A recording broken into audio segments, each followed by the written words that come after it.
Okay, so I've actually already replaced this pump, but I wanted to kind of do this reverse because I was figuring it out myself, and I said, well, I don't want to tell anybody the wrong thing to do.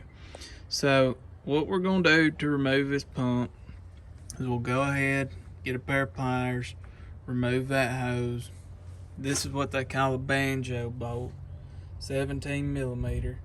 So you just loosen that with a box end wrench, and then we'll come over here to this tensioner on this pulley, and that's belt dressing I've got everywhere. And this is a 14 millimeter. We'll loosen it up, and then we'll loosen this bolt up on the front of the pulley. It's a 14 millimeter too, and that'll give you slack to take that belt off. And then there's two 12 millimeter bolts you'll need to take out once you get that belt off.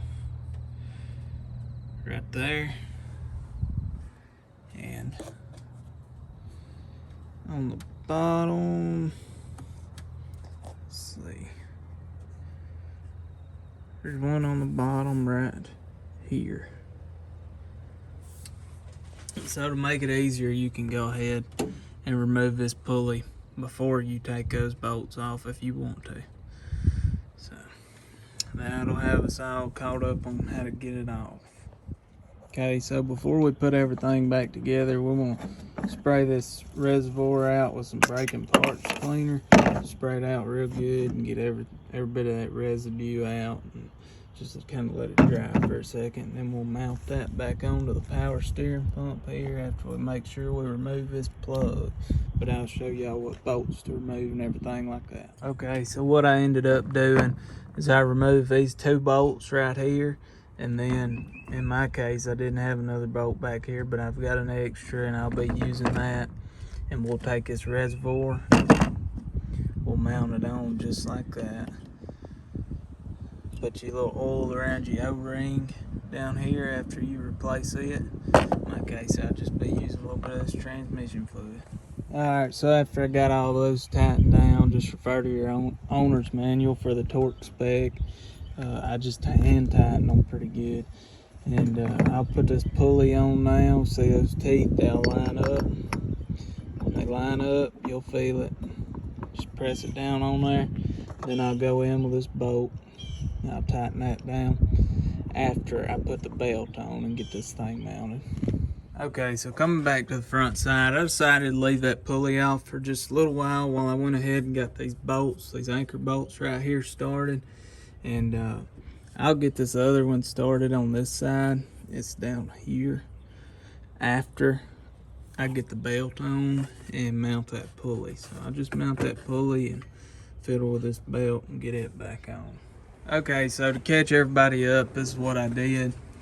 Right here is a tensioner for this belt, and you'll have to loosen this nut that my finger's on a little bit, and then you can, after you loosen this a good ways, you can tap that down. It'll allow for some slack in this belt, and you'll already have all this mounted, including these two bolts. You can go ahead and tighten those in. One's under there, those anchor bolts we were looking at earlier. You can go ahead and tighten those in. You can tighten this pulley on, get your belt on it, and then you'll have plenty of slack in this, and you'll just take this belt, go over the top of this one, and then you'll start tightening your tensioner. And then once you get it pretty tight, I mean, not too tight, you don't want it too tight, but you don't want it loose, you'll go ahead and tighten this bolt right here that my finger's on. So what I'm doing now, sorry I can't show all y'all me working, but I don't have anybody to video. I'm tightening this banjo bolt up right here.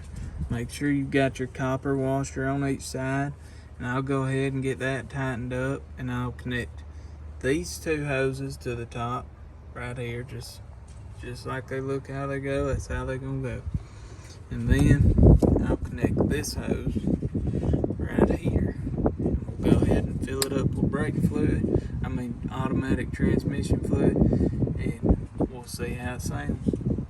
Alright, so got it cranked up, everything sounds good, no drips, no leaks. Good to go.